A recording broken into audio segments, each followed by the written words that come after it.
quero chamar para falar agora o palestrante idealizador do evento, o professor Dr. Flávio Ulis.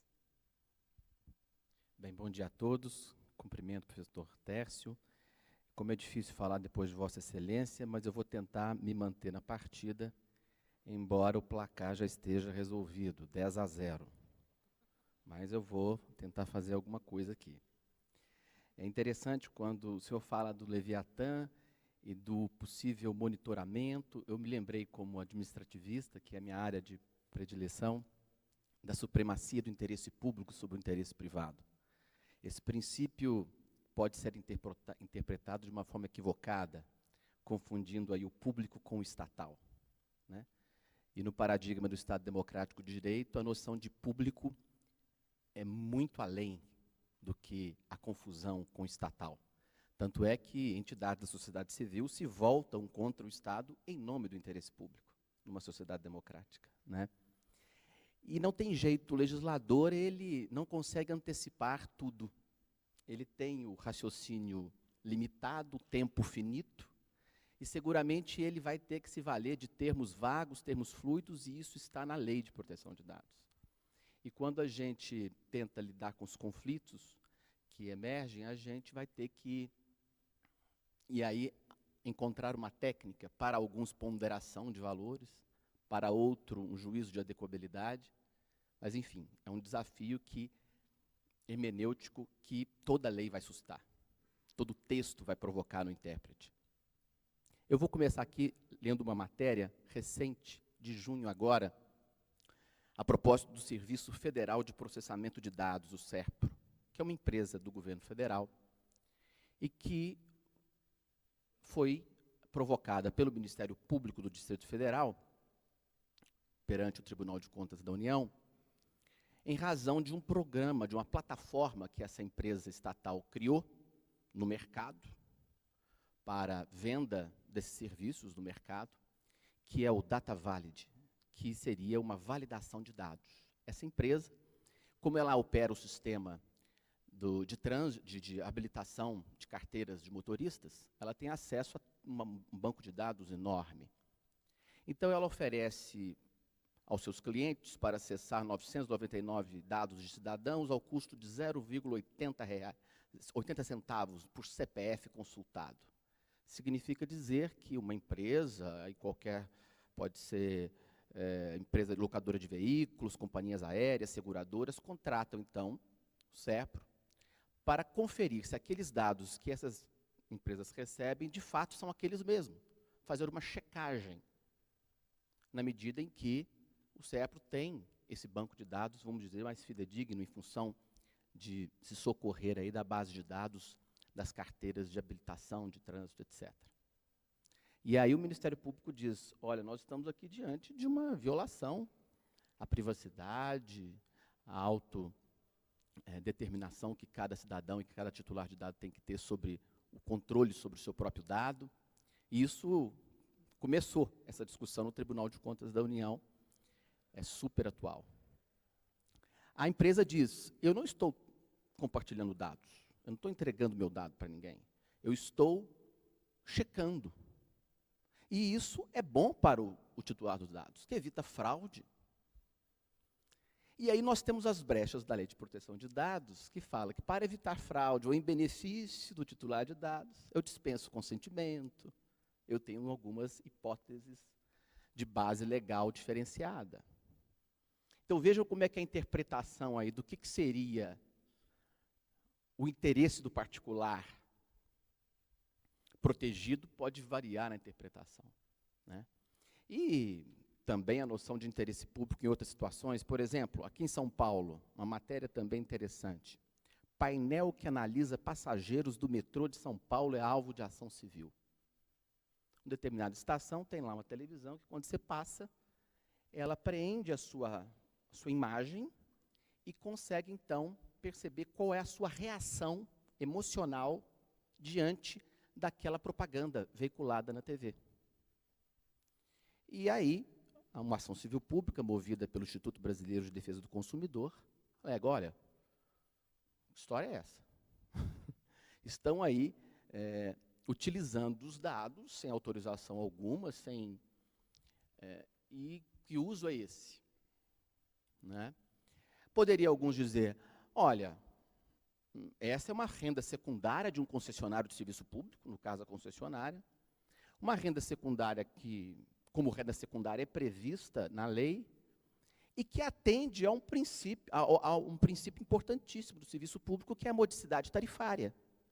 Porque é exatamente por conta de várias rendas que se pode oferir, de modo secundário, vamos assim dizer, que não está ligado diretamente àquela atividade fim do serviço concedido, mas que pode, com isso, mitigar o valor da tarifa. E a mitigação da tarifa é algo de interesse público. E não é simplesmente interesse público secundário, para usar a expressão de Alessi, mas é um interesse público que possibilita o acesso, mais acesso a um serviço público. E aí, como fazemos? Quais os limites disso? Eu adoro perguntar e não responder. É assim que eu faço com os meus alunos. Ou então, quando me deparo com a matéria da Folha de São Paulo, Dória oferece dados de usuários do bilhete único à iniciativa privada. 15 milhões de usuários, imagina aí, você consegue até ver a movimentação, né, o fluxo, a movimentação, eventualmente, desses usuários, onde eles vão. E me parece que quando você faz o registro, tem um perfil econômico-social que você pode preencher, embora não seja obrigatório, lá no formulário, e que, portanto, capta uma série de informações. O sistema de telecomunicações, aí é um monstro de coisas que podem acontecer, né? E o Ministério Público também, matéria recente, a juização civil pública, interessante, o objeto, o que o MP fez? Ele abriu um inquérito, intimou a empresa para que a empresa apresentasse um relatório de impacto previsto na Lei de Proteção de Dados. A empresa, não vou atender, e de fato não é obrigada a atender, a rigor. Aí ela vem, então, depois de passado um tempo, legitimada na omissão da empresa em fornecer, escorada nos princípios e nos fundamentos de proteção de dados da lei, e pede como obrigação de fazer que seja elaborado esse relatório pela empresa. Um desafio grande também, tendo em vista a fluidez dos termos, a ausência de uma autoridade nacional com regulamentação, um receio enorme da expertise e da experiência que essa autoridade possa vir a ter para regular situações tão complexas, né? E a propósito especificamente da esfera pública, do poder público no tratamento, uma decisão importante, né, de 1983 da Alemanha sobre a lei do censo, que é onde ali tem vários, ali que talvez essa decisão trouxe importantíssimas noções aí para o tema, mas a questão é interessante, eu vou pensar um aspecto. Era uma lei que dizia do licenciamento, dizendo que, então, os cidadãos deveriam fornecer seus dados, autorizava, portanto, essa administração pública a colher esses dados com essa finalidade, para ter uma noção dessa distribuição espacial e geográfica da população. Ocorre que esses dados passam a ser utilizados para outras atividades administrativas. E aí impugnaram essa lei, e a Corte Constitucional Alemã declarou parcialmente inconstitucional essa norma, naquela parte fluida que dava autorização para demais atividades administrativas. Ou seja, determinando, a Corte Constitucional entendeu que somente poderia ser usado aqueles dados para aquela atividade específica de censo, e não para outras, ainda que a lei tenha colocado uma autorização vaga. Ali, a importância dessa decisão é enorme, né? A autodeterminação foi colocada de uma forma que até então não havia sido colocada, não tanto ligada à questão da privacidade, mas como uma expressão de um direito da personalidade. É uma decisão comentada por vários autores, e aqui há parênteses para dizer que o livro do professor Bruno é espetacular, e ali eu pude aprender muito. E ele comenta sobre isso, inclusive. Bem, então, mas a Lei Geral de Proteção de Dados, nossa lei, ela tentou-se proibir o compartilhamento de dados da administração pública relativamente a seus órgãos, mas isso foi vetado. E E aí abriu essa possibilidade, essa vagueza conceitual do que seria o interesse público para autorizar. Porque a base legal para o tratamento de dados pelo poder público está prevista aí no artigo 7º, inciso 3º da lei, que diz, ou seja, não é a hipótese do consentimento, é outra hipótese, que é a hipótese do poder público tratando o dado.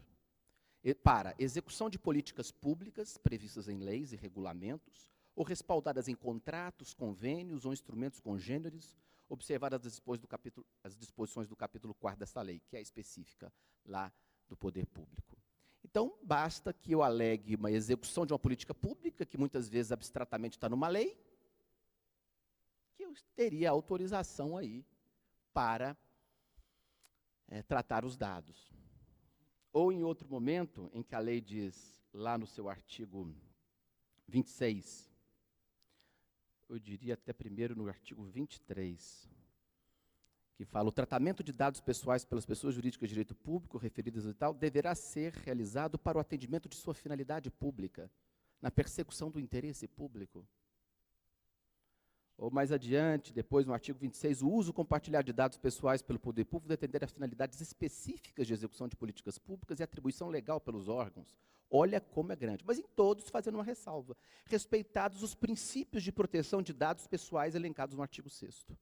E é aqui que é uma pega importante para a gente fazer aquilo que o professor Eros Grau já tanto comenta, que não se interpreta uma Constituição em tiras, mas eu diria que também nenhuma lei em tiras.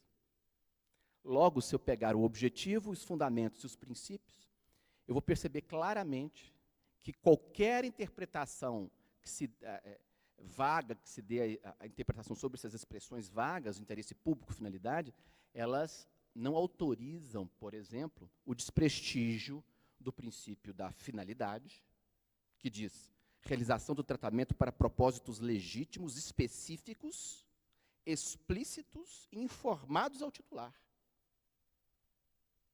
E isso não é pouco. Há um problema aí, talvez insuperável no exemplo do SERPRO. Ainda que se entenda que a base legal seria, para outra que não o consentimento, dispensado o consentimento, há algo que aí não tem como superar, que é a informação no momento de colher esses dados, lá na ponta.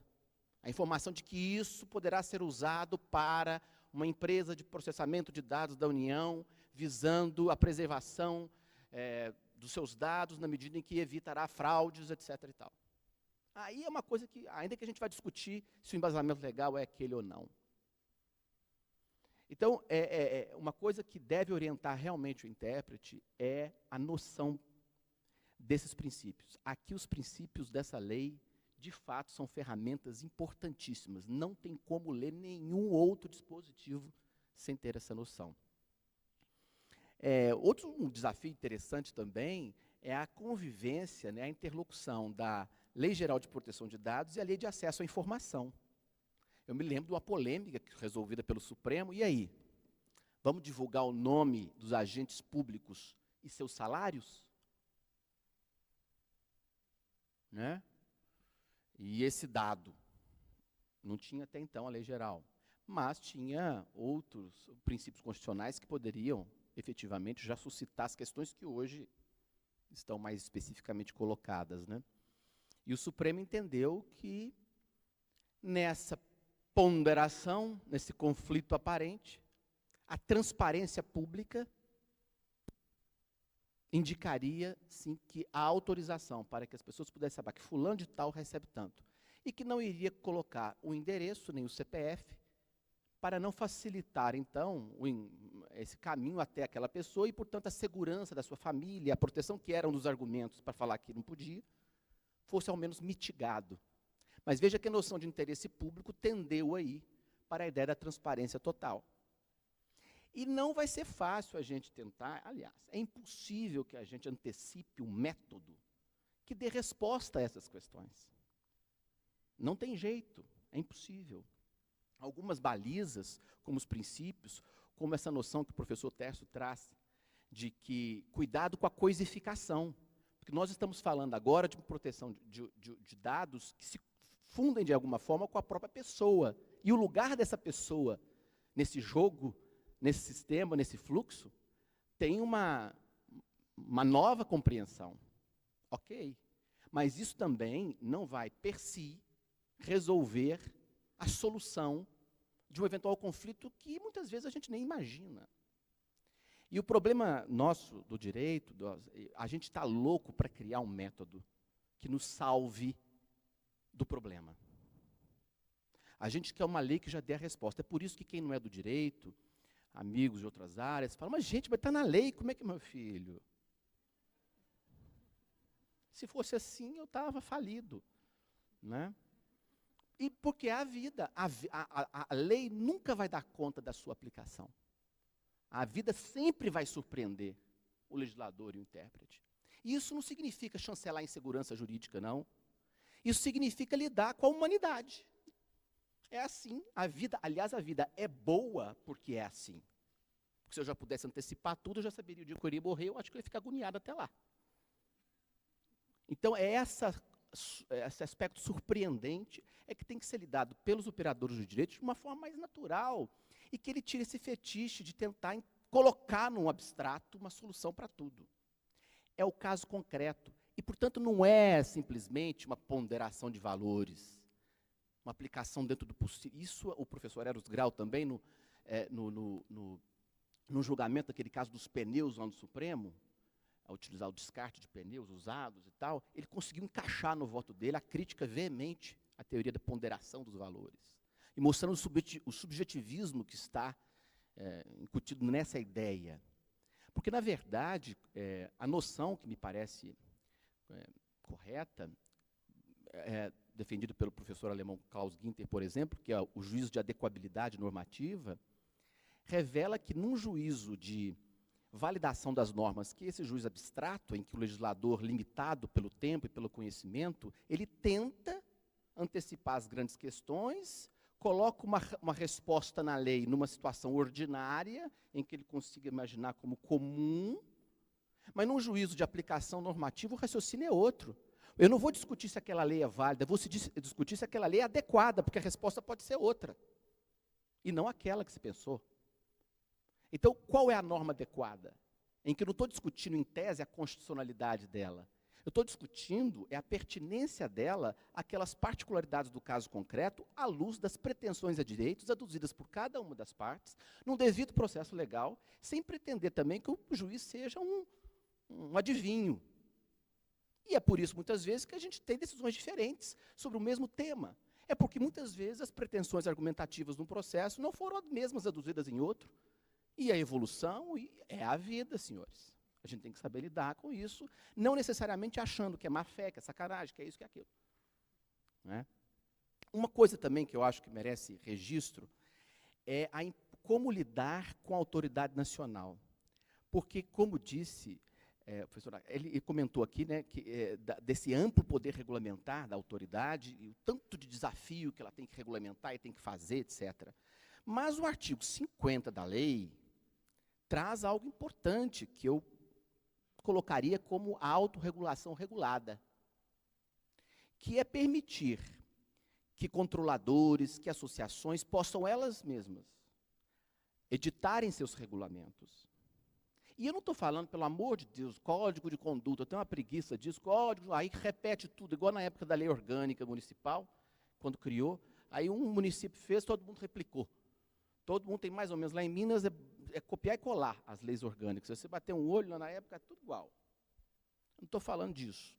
Eu estou falando, por exemplo, do caso do SERPRO, em que você pode entender a mecânica daquele serviço específico e editar um regulamento com as precauções sobre segurança e as particularidades daquilo, e submeter isso à autoridade nacional, nos anteciparmos a isso. Então, esse protagonismo do setor privado e público também, relativamente ao próprio público, porque, veja bem, uma empresa estatal, para que ela possa ser protagonista dessa regulamentação. Porque nós estamos diante de uma autoridade que acabou de nascer, tem uns mesezinhos, não tem a independência técnica que gostaríamos, porque não é ainda uma autarquia, como se talvez fosse melhor, né? Talvez ainda não tenha uma estrutura orçamentária e de atrativo para quem vai presidir isso, para os servidores que vão atuar nisso. E as sanções são pesadíssimas, até 50 bilhões de reais, por exemplo. É verdade que o poder público, ele foi beneficiado, e tinha que ser, porque seria meio contraditório. As multas não podem ser aplicadas ao poder público, essa ressalva. Olha lá, você veja bem. Mas agora eu vou pegá-lo. Agora eu vou pegá-lo. Mas pode ter uma ação de improbidade, senhores. E no mundo que a gente vive hoje, que autoriza uma ação de improbidade por violação a princípios, que é o caput do artigo 11 da Lei de Improbidade, que a meu juízo é inconstitucional, totalmente inconstitucional, escandalosamente inconstitucional, dando em vista essa abertura absurda, porque aí tudo pode ser improbidade, na medida em que seria um ilícito. Fora que o princípio da moralidade autorizaria também ajuizamento de ações, e já são feitas assim. E hoje, meu caro, o Superior Tribunal de Justiça fala num dolo genérico, que é, na verdade, uma responsabilização objetiva. Se o servidor tinha que saber e houve irregularidade, pau. Sanção nele. E, normalmente, vem o pacotinho. E se você for discutir a proporcionalidade no STJ, vai dizer que é reexame de fato, em RESP. Então, a situação é do direito administrativo do medo, sem dúvida alguma, do apagão das canetas, sem dúvida alguma. Ou a gente enfrenta essa questão e para de achar que essas leis têm que ser para perseguir o mau gestor, mas, na verdade, tem que ser para prestigiar o bom gestor, que está amedrontado, e diante de sanções como a Lei de Proteção de Dados coloca, nós podemos chegar a uma inação absurda e deixar na mão de uma autoridade que não tem experiência alguma para editar regulamentos, e nós vamos ficar numa situação bem delicada. O adiantado da hora me impede de falar mais, mas eu agradeço a oportunidade de poder debater com vocês e suscitar algumas dúvidas que me perseguem. Muito obrigado.